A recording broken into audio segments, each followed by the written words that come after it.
బాగా పేదవాళ్ళను ఒక ప్లాట్ఫామ్ మీదకి తీసుకొచ్చి అప్లిఫ్ట్ చేసే ప్రోగ్రామ్ ఇది.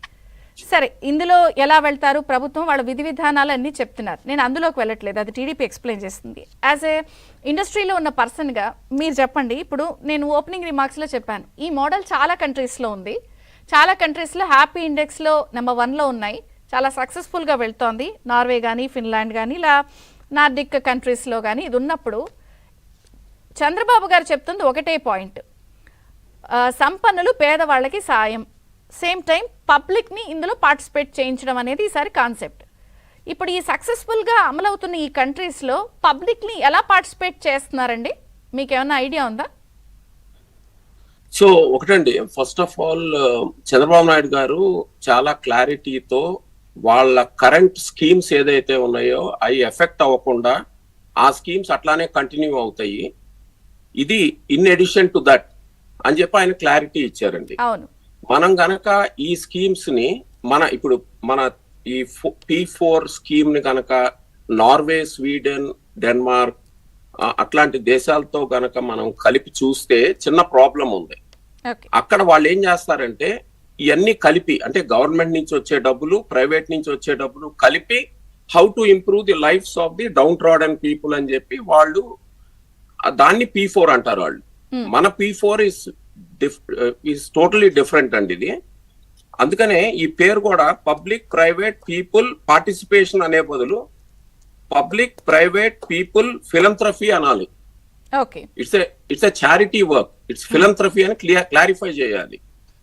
So it should become 4 P's should be public private people philanthropy, number 1. Number 2, it should not be compared with those Nordic countries because అక్కడ government డబ్బు కూడా దాంట్లో తీసుకొస్తారు. ఈయన వెరీ క్లియర్ గా చెప్పారు, గవర్నమెంట్ స్కీమ్స్ కి దీనికి సంబంధం లేదని. నెంబర్ 1. నెంబర్ 2, ఇది మీరు ఇంతకు అన్నారు చూసారా, చేపలు పట్టడం నేర్పిస్తారు, చేపలు ఇవ్వటం కాదు అని.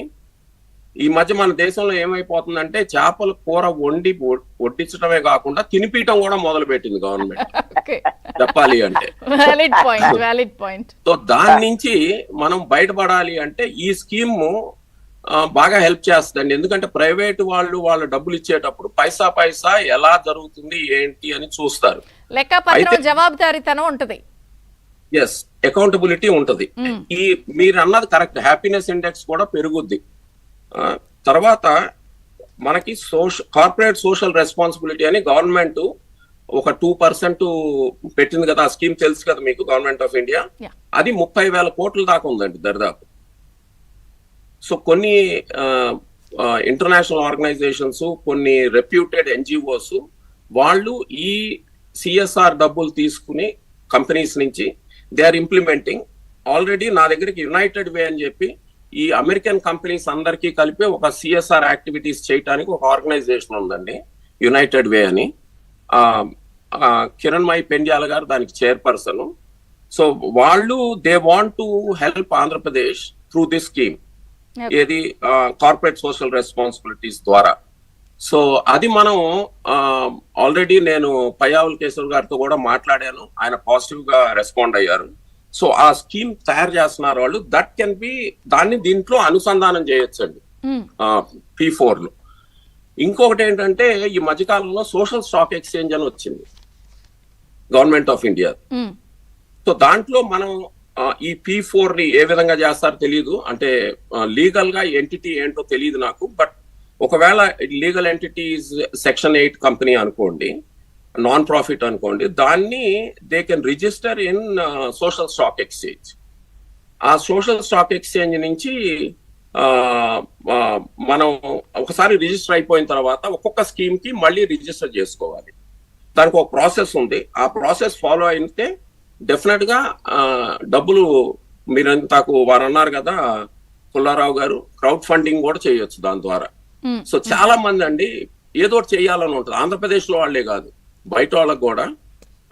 ఒక ఊర్లో వాళ్ళకే చేయాలని కాదు. జనరల్ గా ఇప్పుడు ఆంధ్రప్రదేశ్ లో ఇలాంటి ప్రాక్టీస్ ఉంది కదండి, కొన్ని కమ్యూనిటీస్ లో వాళ్ళు పాపం వెనకాల ఉండిపోతే 10 పైసాకో 25 పైసాకో ఏదైనా ఇవ్వడం, అప్పు ఇవ్వడం. బోరా ముస్లిమ్స్ లో ఉందండి. మ్మ్. మామూలుగా జనరల్ గా ముస్లిం కంట్రీస్ లో ఇంట్రెస్ట్ రేట్స్ ఉండవు మాట, అందుకనే ఆ 2.5% అది పెడతారు మాట వాళ్ళు. మ్మ్. So that's a different scheme altogether. Okay. But Bohra Muslims లో అది ఉందండి. వాళ్ళ కమ్యూనిటీలో వాళ్ళు హెల్ప్ చేసుకుంటా ఉంటారు కొంత డబ్బులు పక్కన పెట్టి. మ్మ్. దేర్ లాట్ ఆఫ్ ఎగ్జాంపుల్స్ అండి. జూయిష్ వాళ్ళల్లో ఉంటది ఇది. అట్లా అంటే మనం as a country is not a homogeneous country, heterogeneous country. ఈ హెట్రోజీనియస్ కంట్రీలో చంద్రబాబు నాయుడు గారు ఈ స్కీమ్ ఏదైతే ఉందో P4 అనే స్కీము, ఐ థింక్ జన్మభూమి కన్నా బెటర్ స్కీమ్ అవుతుందని నా ఉద్దేశం. బికాస్ పీపుల్ ఈ మధ్య కాలంలో ఈ మిలీనియల్స్ ను జెన్జీ ఎవరైతే ఇన్కమ్స్ జనరేట్ చేస్తున్నారు, ఇప్పుడు పిల్లలు జాబ్స్ లోకి వెళ్ళి వైఫ్ అండ్ హస్బెండ్ వర్క్ చేస్తా వాళ్ళకి ఏదో ఒకటి చేయాలని ఉంటుంది కుతూహలం. Yeah.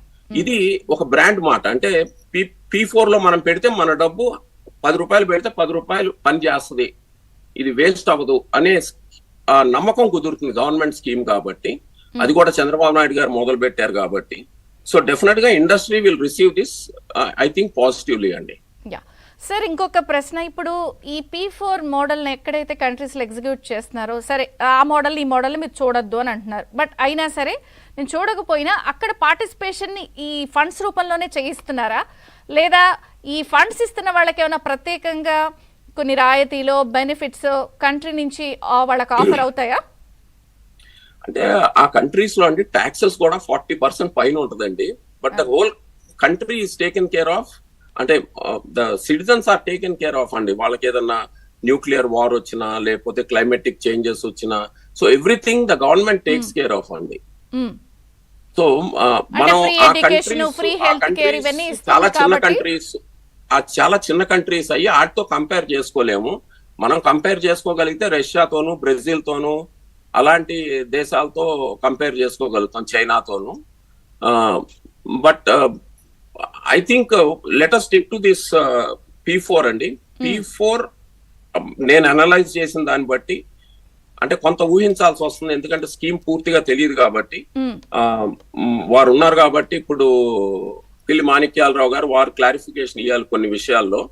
How they will do this scheme అంటే ఇది ఒక ప్లాట్ఫామ్ ఉంటుందా, లేకపోతే ఇది ఒక లీగల్ ఎంటిటీ కింద తయారు చేసి దాంట్లో డబ్బులు పెట్టమంటారా ఏంటి అనేది చూడాలి.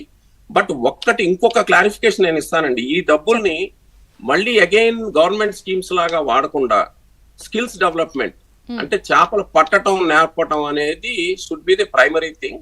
అందుకే దీని పేరు పబ్లిక్ ప్రైవేట్ పీపుల్ పార్టిసిపేషన్ బదులు ఫిలంథ్రఫీ అని పెడితే బాగుంటుందని ఉందండి నాకు.